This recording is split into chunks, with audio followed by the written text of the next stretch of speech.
আজকে আমি রান্না করব মাশরুমের এই ছাতা ফুলগুলো ফেলে দিয়ে ডান্ডাগুলো আমি ভালোভাবে ছুলে কেটে নেব।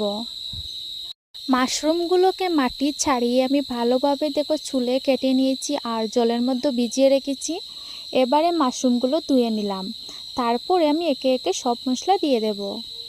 প্রথমেই আমি হলুদ গুঁড়ো দিয়ে দিলাম, তারপরে লঙ্কা গুঁড়ো, আদা বাটা, জিরে বাটা, লঙ্কা বাটা আর দিয়ে দেব রসুন বাটা।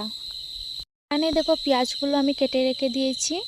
তারপরে কড়াই বসিয়ে দিলাম, তেল গরম হওয়ার পরে পেঁয়াজ কুচিগুলো দিয়ে দিলাম। এবারে ভালোভাবে পেঁয়াজগুলো ভেজে নেব। তারপরে একটা তেজপাতাও দিয়ে দিয়েছি। এবারে ভালোভাবে ভেজে নেব। এবারে দিয়ে দেব পরিমাণ মতো লবণ আর দিয়ে দেব অল্প একটু হলুদ গুঁড়ো। তারপরে আমি ভালোভাবে পেঁয়াজগুলো ভেজে নিয়েছি আর এবার দিয়ে দেব মাশরুমগুলো। এবারে সব কিছু ভালোভাবে মিশিয়ে নেব। তারপরে অল্প একটু জল দিয়ে দেব যাতে মাশরুমগুলো সিদ্ধ হয়ে যায়। জলটা শুকিয়ে গিয়েছে আর মাশরুমগুলো ভালোভাবে সিদ্ধ হয়ে গেছে। এবারে ভালোভাবে আমি কষিয়ে নেব। মাশরুম আমি ভালোভাবে কষিয়ে নিয়েছি। এবারে ঝোলের জন্য জলটা দিয়ে দেব।